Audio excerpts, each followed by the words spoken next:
살다 보면 하는 일마다 잘 될 때가 있습니다. 그러나 어떤 때는 노력도 하고 최선을 다하는데도 막히고 안 되고 하는 일마다 꼬일 때가 있습니다. 어쩌면 우리나라의 형편이 그런 것 같지 않습니까? 작년에는 세월호라고 하는 사고 때문에 1년 내내 나라가 어수선하더니 올해는 생각지도 않았던 메르스라는 중동 독감이 들어와서 눈에도 보이지도 않는 것이 온 나라를 뒤흔들고 있습니다. 의료계에서는 메르스라고 하는 것이 환절기에 의례껏 나타나는 독감과 다를 바 없는 일종의 호흡기 질환이라고 하지만은 우리가 당하는 피해는 상상을 초월하고 있습니다. 거기에다가 올해 가뭄까지 겹쳐서 우리의 밥그릇을 책임지는 1년 농사까지 타격을 입고 있고 일부 지역에서는 당장 씻고 마실 물도 부족한 상태에 이르고 있습니다. 참 다행히 어제는 단비가 조금 내렸고 어제부터 메르스가 진정되고 있습니다마는 여러분 이러한 비슷한 위기는 앞으로도 계속되게 될 거예요. 여러분 그렇다면 우리에게 개인적으로든 국가적으로든 닥치는 위기가 왔을 때 어떻게 대처를 해야 될까요? 바로 이 문제를 이 시간에 여러분과 같이 나누려고 합니다. 여러분 오늘 또 말씀을 통해서 은혜를 받으시고 닥친 위기를 슬기롭게 대처해 나가는 저와 여러분 되기를 주님의 이름으로 축원합니다. 오늘 우리의 기도를 들으시고 또 우리의 찬양을 받으실 우리 하나님께서 우리에게 은혜를 주실 텐데 우리도 박수로 찬양 감사하겠습니다. 감사합니다.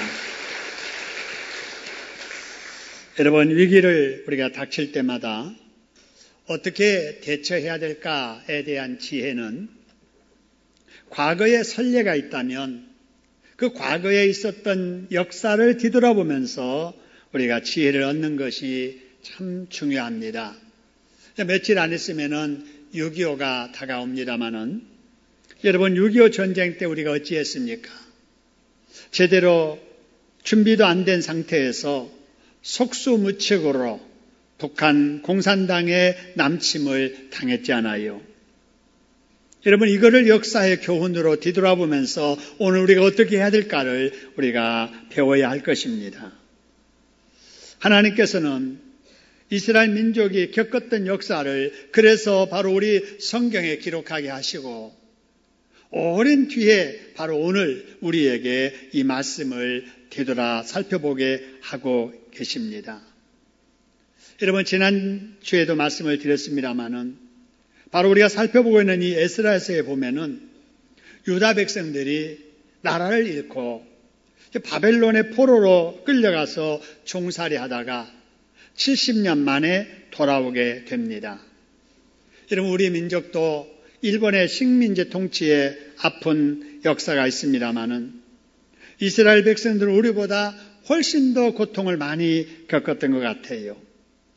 우리는 나라를 잃었어도 우리나라에 살 수는 있었지 않아요.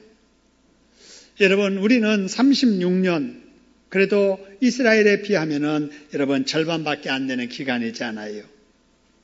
그런데 그들은 나라를 잃고 나라에서 살 수도 없어서 바벨론으로 포로로 끌려가고 그리고 70년 동안 종살이 하다가 여러분 귀환하게 됐으니 여러분 얼마나 감격했겠어요. 우리가 8.15 광복을 맞이해서 열광했던 그 감격을 그들도 했을 거예요. 그리고 이제 자기 나라에 돌아와 보니까 성전은 무너지고 없는 거예요. 터만 남아있는 거예요. 살던 집도 다 무너지고 길도 들도 온통 황무지로 변해버린 그곳에 오게 된 거예요. 그러자 귀환의 기쁨은 사라지고 지금 어디서 무엇을 어떻게 해야 될지 막막한 이러한 상황에 처하게 됩니다. 여러분, 그러나 그들에게는 닥친 위기를 대처하는 남다른 복된 지혜가 있었습니다. 여러분, 그들의 이 남다른 지혜가 오늘날 이스라엘 민족을 만들고 있습니다. 여러분, 그들의 남다른 지혜가 오늘날 세계에서 가장 우수한 인재를 배출하는 민족, 세계 1등국가 미국을 배후에서 움직이는 민족이 되게 되었습니다. 여러분, 그들의 남다른 이 지혜가 성경에서 말하는 머리가 되고 꼬리가 되지 않게 하시며 위에만 있고 아래에 있지 않게 하시라고 하는 말씀이 응하게 된 것입니다. 여러분, 유대민족이 가졌던 이런 남다른 복된 지혜가 여러분에게도 충만하기를 주님의 이름으로 축원합니다. 여러분, 이런 지혜가 여러분의 자녀들에게도 충만하기를 주님의 이름으로 축원합니다. 여러분, 이런 남다른 지혜가 메르스와 재난으로 위기에 빠진 우리 민족에게 임하기를 주님의 이름으로 축원합니다. 여러분, 그렇다면은 유대인들이 가졌던 남다른 그 복된 지혜라는 것이 여러분 무엇일까요? 오늘 1절의 말씀을 여러분 보시길 바랍니다. 이스라엘 자손이 일제히 어디에 모였다는 거예요? 예루살렘에 모였다 그랬어요. 바벨론에서 돌아온 이스라엘 족장들이 가장 먼저 찾아갔던 곳이 예루살렘 성전터였거든요. 그리고 나서 온 이스라엘 자손이 일제히 예루살렘에 모인 때가 바로 이때였습니다. 그럼 이때가 언제였는가? 오늘 1절 자세히 보면은 이때가 일곱째 달 그랬어요. 일곱째 달에 이르러 그랬네요.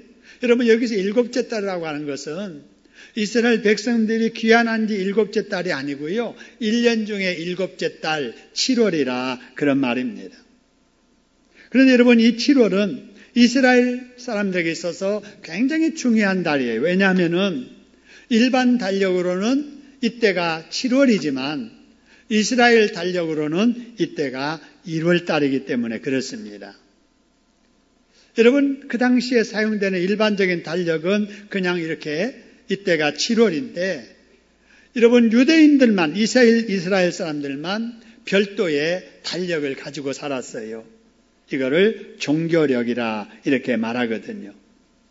여러분, 그러면 이스라엘 사람들이 왜 이렇게 일반적인 달력을 사용하지 아니하고 바로 그들만의 달력을 사용했는가? 그것은 이스라엘 사람들이 여러분 애굽에서 종살이 했었잖아요.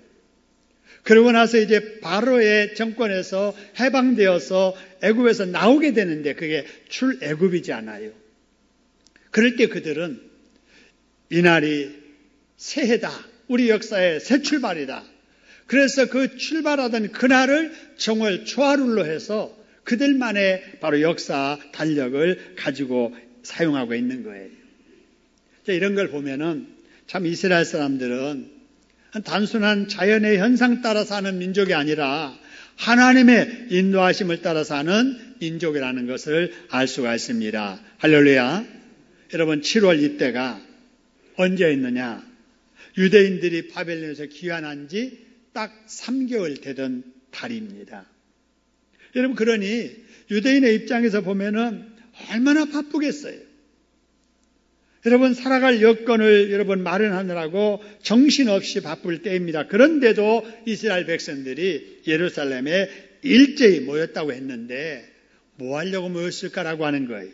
뭐 하려고 그 바쁜 때에 이스라엘 백성이 모였을까? 그 이유가 2절에 나와 있어요. 2절을 보면은요, 그들이 다 일어나서 뭘 하고 그랬어요?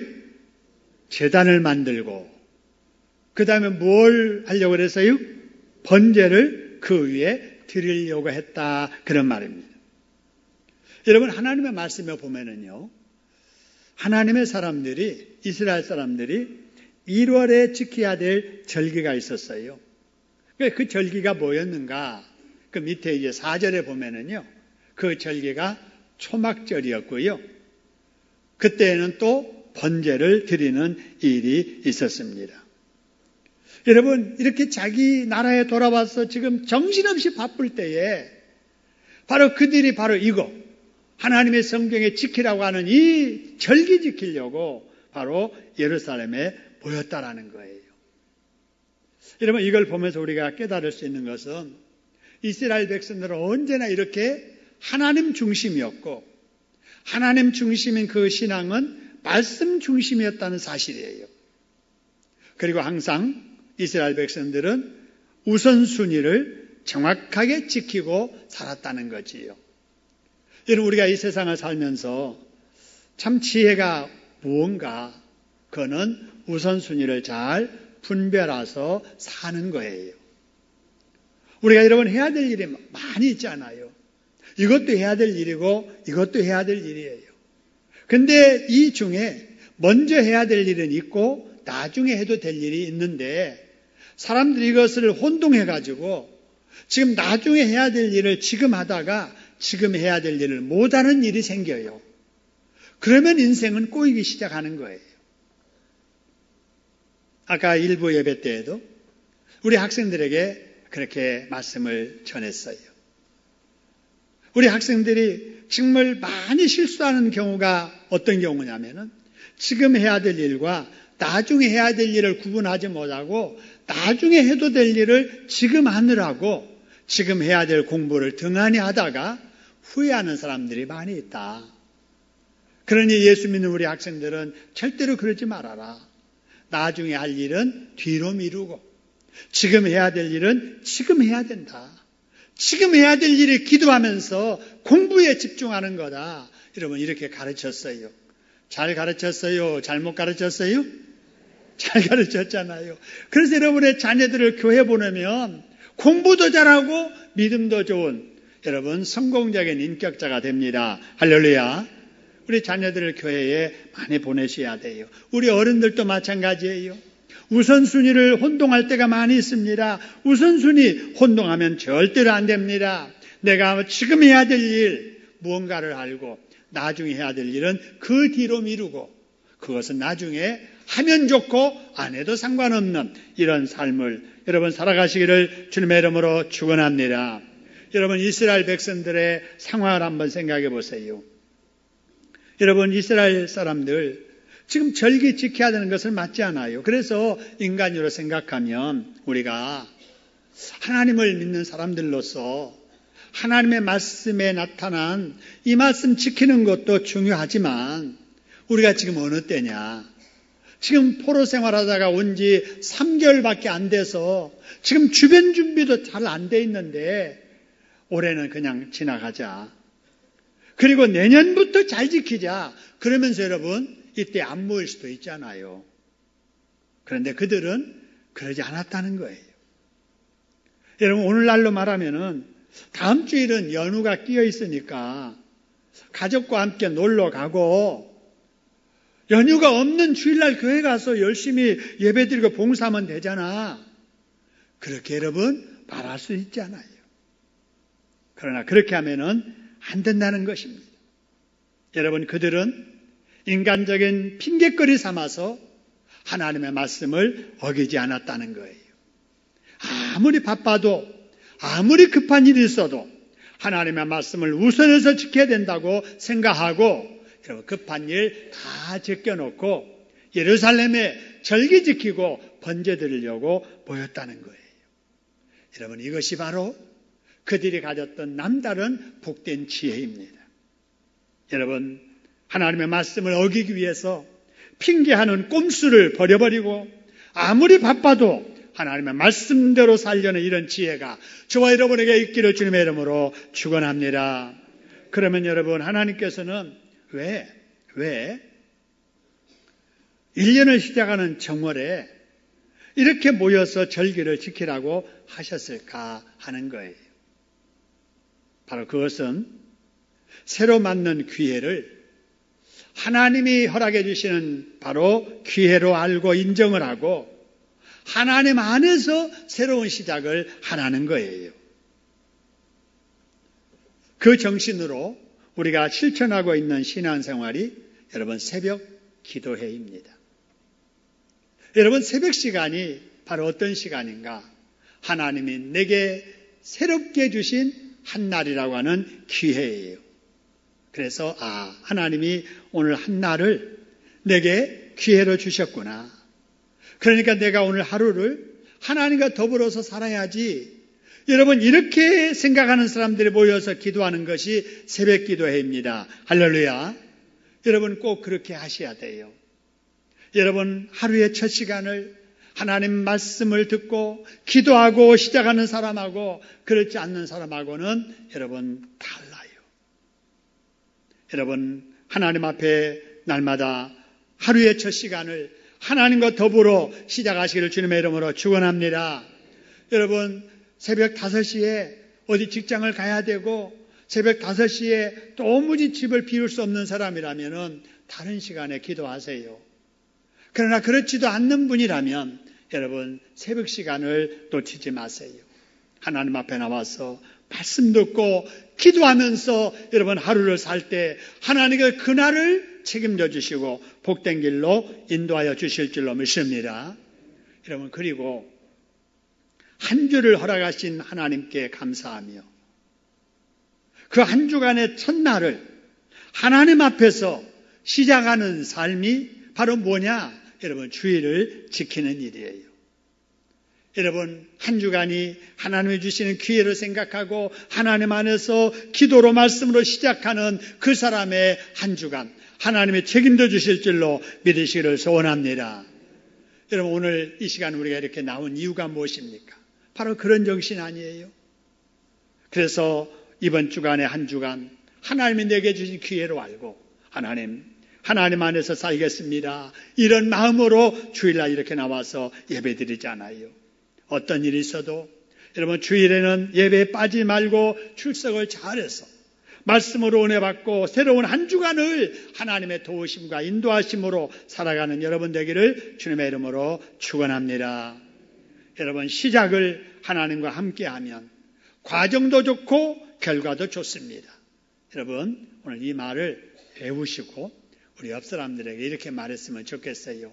시작을 하나님과 함께하면 과정도 좋고 결과도 좋습니다. 주의를 잘 지킵시다. 자, 이렇게 한번 얼굴을 보면서 인사하겠습니다.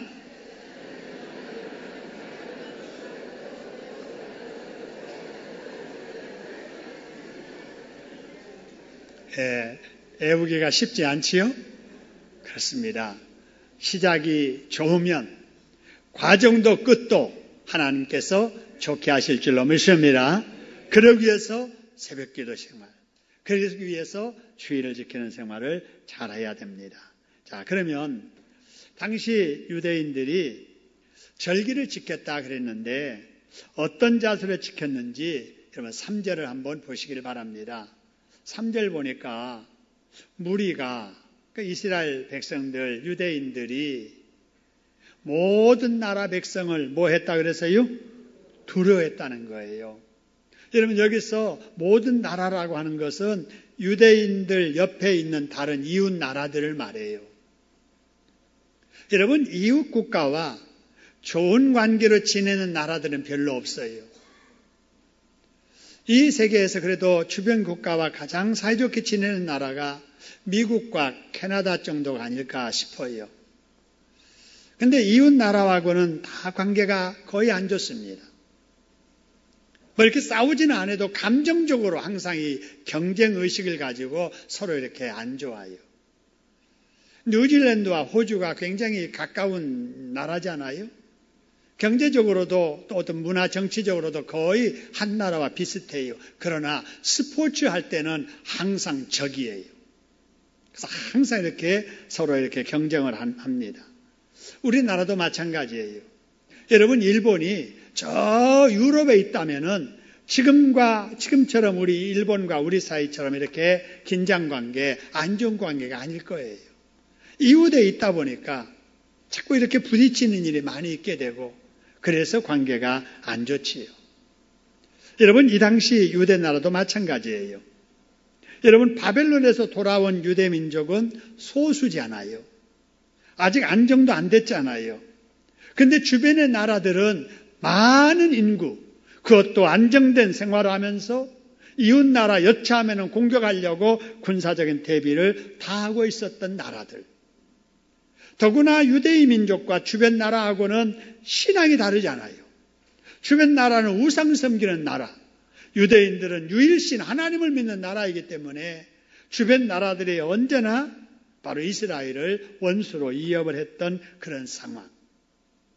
여러분, 이때에 포로 생활에서 돌아온 지 3개월밖에 안 됐는데 살던 동네 다 비워놓고 절기 지키겠다고 예루살렘에 가는 것이 마음에 걱정이 되고 두려웠다라고 하는 거예요. 혹시라도 우리 떠난 뒤에 우리 자녀들 잡아가면 어떻게 하지? 우리 재산들 뺏어가면 어떻게 하지? 쳐들어와서 우리나라 뺐으면 또 어떻게 하지? 이런 여러분 두려움이 있었다는 거예요.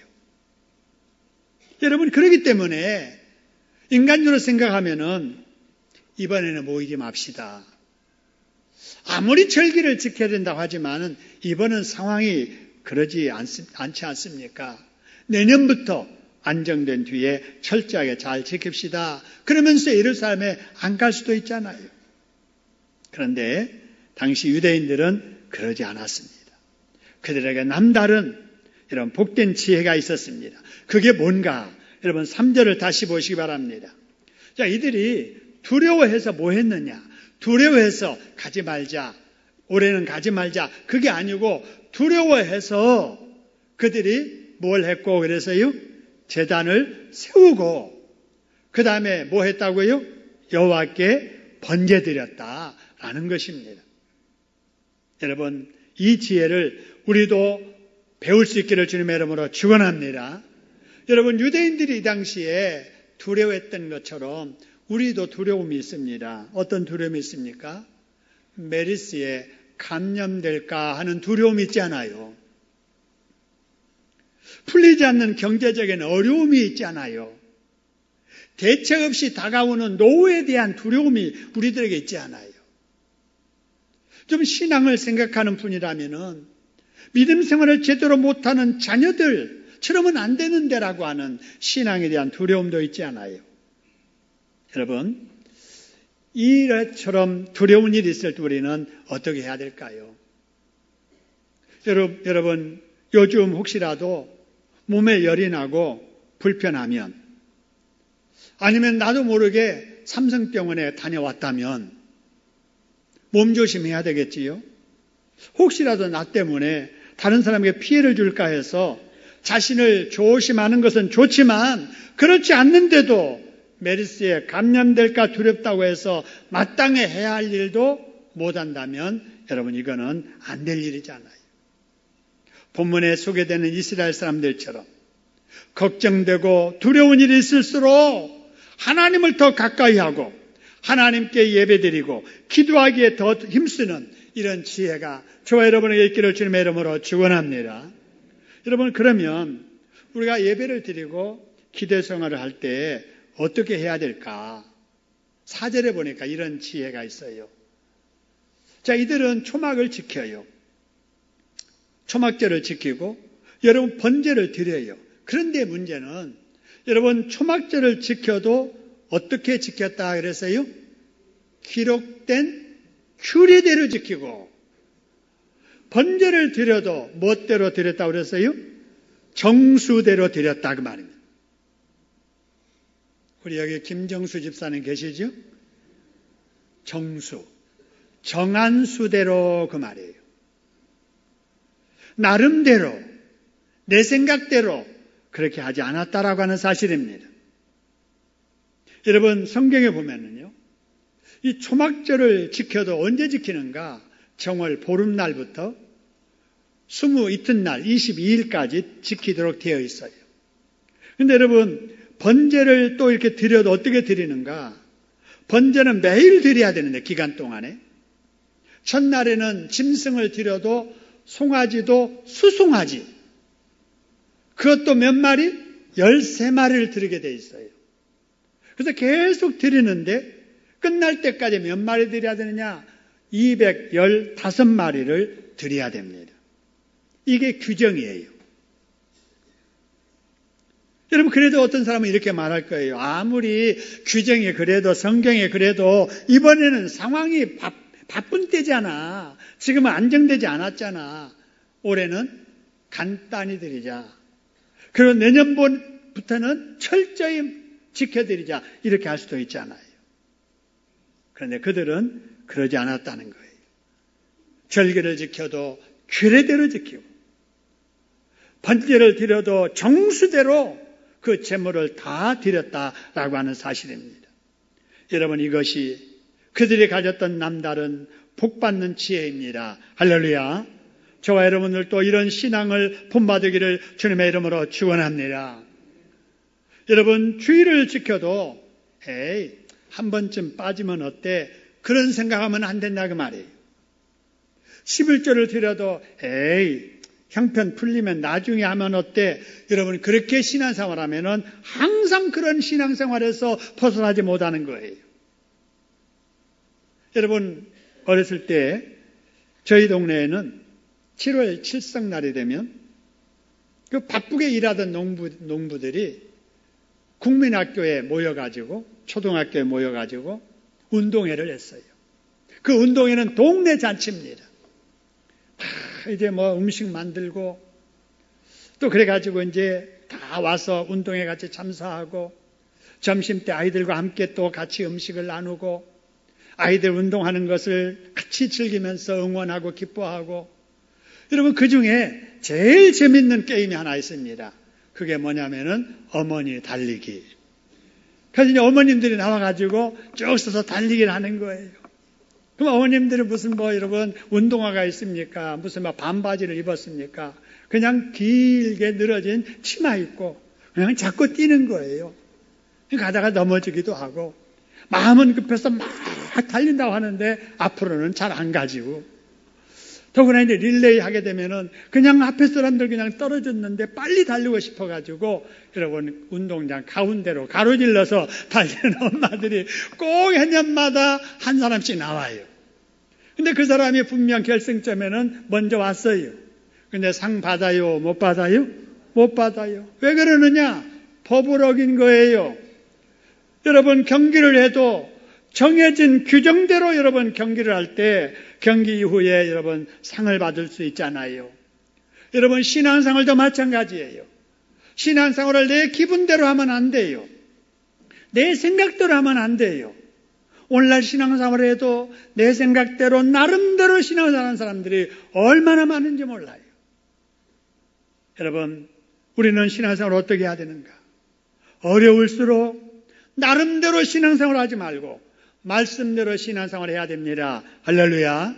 그럼 이제 깨달았으니까 옆에 사람들한테 이렇게 말했으면 좋겠어요. 어려울수록 나름대로 신앙생활을 하지 말고 말씀대로 신앙생활을 합시다. 자, 이렇게 한번 고백하겠습니다.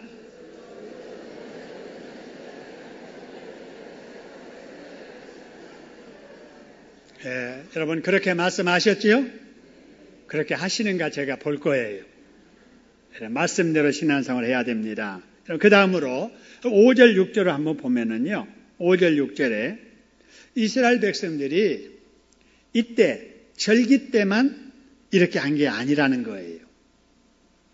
오늘 5절 6절 보니까 그 후에 절기가 끝난 후에도 뭐 드리는 번제가 있었다고 그랬어요? 항상 드리는 번제. 사람이 여호와께 기쁘게 드리는 예물을 계속 드리면서 살았다라고 하는 거예요. 여러분, 여기 이제 번제가 나오는데, 여러분, 번제에는 두 가지가 있어요. 그러니까 첫째는 항상 드리는, 매일 드리는 번제를 상번제라고 합니다. 그리고 매월 초하루에 드리는 번제를 월삭번제라 이렇게 말해요. 그리고 이스라엘 백성들이 또 다른 절기도 지켰다고 그랬는데 이게 바로 유월절, 오순절, 나팔절 같은 절기예요. 여러분, 이런 일을 어느 한때만 한 게 아니라 계속 이어서 했다라고 하는 거예요. 여러분, 이것을 뭘 말하느냐? 여러분, 우리의 신앙생활이란 어떤 특정한 날만 정해서 하는 것이 아니라 늘 우리의 매일매일의 삶 속에서 지속해야 된다는 것입니다. 할렐루야. 지속해야 돼요. 여러분, 여기에 관련된 예로 우리나라에도 인구조사 있지요. 이제 어떤 기간을 정해서 그 해가 되면은 인구조사를 하게 되는데 미국에서도 역시 인구조사를 합니다. 그 인구조사에 보면은 종교를 표시하는 난이 있잖아요. 근데 여러분, 종교를 표시하는 난에 미국 사람들 대부분이 기독교라고 이렇게 표시를 한다고 해요. 여러분, 그런데 그렇게 말하는 미국 사람들이 신앙생활을 어떻게 할까? 많은 미국 사람들이 1년에 몇 번 교회 가는 정도가 아니고 평생에 3번 가는 교인들이 많다는 거예요. 여러분, 언제 가는지 아시죠? 제일 첫 번째 교회 가는 때가 언제냐면은 유아세례 받으러 가는 거예요. 아니면 헌화식하러 가는 거예요. 그러나 두 번째 교회 갈 때가 언제냐면은 결혼식 하러 가는 거예요. 세 번째 가는 때가 언제냐면은 죽어서 장사 지내러 가는 거예요. 그러니까 제 정신으로 교회 가는 것은 평생에 몇 번이에요? 한 번이에요. 아기 때는 아기니까 몰라서 간 거고, 그 다음에 장례식은 죽어서 가는 거고, 자기가 알고 가는 것은 평생에 한 번 결혼식 주례받으러 교회 가는 거예요. 그러면서도 그들이 기독교인이라고 당당하게 표시를 합니다. 여러분, 평생에 3번 교회 출입하는 사람을 기독교인이라고 할 수 있겠어요? 없겠어요? 할 수 없지요. 근데 우리나라에도 이런 사람들이 있어요. 우리나라에도 성탄절 때만 교회 오시는 분, 송구영신일 때만 오시는 분도 계시고요. 부활절 때만 오시는 분도 계십니다. 제가 어디 가서 그러니까 그래도 그 사람들은 미국 사람보다 낫네요. 그러는데 이런 평생에 3번 나온 사람보다는 낫지요. 그러나 여러분, 우리 중에도 그와 비슷한 분들이 계시다는 사실을 여러분 스스로 깨달으셔야 돼요. 여러분, 일회를 살면서도 일주일에 주일날 이 시간 한 번 예배로 만족하고 이후로는 한 번도 공예배 출석을 안 하시는 분이 계시면, 내가 이렇게 신앙생활을 하는 것이 정상일까? 아닐까? 하나님이 어떻게 하기를 원하실까를 여러분 기도하시면서 생각을 해보세요. 여러분, 그래서 여러분 매일 새벽 기도를 못 온다면 일주일에 하루 새벽이라도 나가야지. 매주 심야 기도에 수요 예배 못 나온다면 한 달에 둘째 주 아니면 넷째 주 수요일 날, 금요일 날이라도 나가야지. 이런 마음 가지고 공예배 생활 한 번도 더 하시기를 주님의 이름으로 축원합니다. 그래야 하나님께서 우리에게 은혜를 더해 주시고 기도에도 더 응답해 주시고 복을 주셔도 더 주실 줄로 믿으시기를 소원합니다. 자, 여기서 여러분 한 가지 더 말씀드려야 될 거, 1부 예배 때는 여기까지 말씀을 드렸는데요. 자, 2부 때는 좀 더 말씀을 드립니다. 좀 이스라엘 백성들이 번제 드렸다라고 했는데 그 번제가 뭔가라고 하는 거예요. 아신 분은 아시겠습니다만은 여러분 영상에 나오는 이게 번제 드리는 모습이에요. 번제는 제물을 잡아가지고 죽인 뒤에 피는 제단에다가 이렇게 뿌리고 몸뚱어리는 다 태워서 드리는 제사, 이거를 번제라고 합니다. 여러분, 이때 피 흘려서 죽임당하고 불에 태워지는 이 짐승은 제사 제물을 가져다 드리는 그 사람을 대신해서 지금 이렇게 하는 거예요. 희생하는 거예요. 그래서 내가 죄 때문에 하나님 앞에 피 흘려 죽어야 하고 내가 내 죄 때문에 하나님 앞에 다 불태워서 죽어야 되는데 그럴 수 없으니 내 대신 짐승을 하나님 앞에 갖다 죽이면서 내 대신 짐승을 태워서 드리는 제사, 이게 번제라는 거예요. 그렇기 때문에 죄의 원리로 말하자면은 죄인인 우리가 하나님의 진노를 받아 죽임을 당하지 않으려면 지금도 내 대신 제물을 하나님 앞에 갖다 놓고 이 번제를 드려야 되는 거예요. 여러분, 만일에 그 일이 지금도 지속된다면은 여러분 하나님 믿기가 쉽겠어요? 어렵겠어요? 굉장히 어려울 거예요. 근데 하나님께서 우리를 너무너무 사랑하셔서 그런 힘든 수고를 면제해 주셨어요. 독생자 예수님을 우리 대신해서 이 세상에 보내서 우리 대신해서 십자가에 제물 되셔가지고 짐승이 죽여지고 태워지듯이 우리 대신해서 예수님이 제물되어 죽어주셨습니다. 할렐루야. 그래서 우리가 이 예수님을 믿음으로 인해서 더 이상 피해 제사를 드리지 않아도 되게 된 거예요. 그렇기 때문에 오늘 우리가 교회에 나오면서 여러분 짐승 끌고 오지 아니하고 여러분 이렇게 가벼운 마음으로 가벼운 몸으로 하나님 앞에 예배 드릴 수 있게 된 것입니다. 여러분 그런 의미에서 여러분 우리 성도들 저와 여러분은 구약의 그 어떤 여러분 성도보다도 복을 많이 받은 사람들입니다. 할렐루야. 복잡하고 힘든 제사가 아닌 편리하고 편한 이 예배를 드릴 수 있게 해주심에 대해서 감사하기를 주님의 이름으로 축원합니다. 감사해야 돼. 하나님 감사합니다. 우리가 구약 성도들처럼 그렇게 힘든 제사 드리지 않고도 예배 이렇게 편하게 드릴 수 있게 해주심을 감사합니다. 늘 감사하시기를 소원합니다. 우리가 이렇게 편하고 편리하게 예배는 드리되 우리가 꼭 기억해야 될 것은 예배는 드려도 제사 정신은 변치 말아야 된다는 거예요. 한번 따라합시다. 편하게 예배는 드려도 구약의 제자 정신은 이어받아야 된다. 할렐루야. 그래서 구약의 제사 드리듯 신약 우리가 예배를 드려야 돼. 그게 뭐냐? 구약의 성도들은 언제나 하나님 중심한 생활을 했다는 거예요. 하나님 중심한 신앙생활에 뭐였느냐? 바로 성전 중심한 삶이었고 제사 중심한 삶이었고 예배를 제사를 계속 상번제 드렸고 제사를 드릴 때마다 제물을 갖다 바치면서 제사를 드렸다는 거예요. 여러분 오늘날도 그 정신으로 여러분 신앙생활하는 것이 여러분 주의를 지키는 것이고 하나님의 중심에서 사는 것이고 하나님 앞에 예배를 드릴 때마다 우리가 예물을 바치는 거예요. 하나님께서는 남다른 복된 지혜를 가진 민족을 사랑하십니다.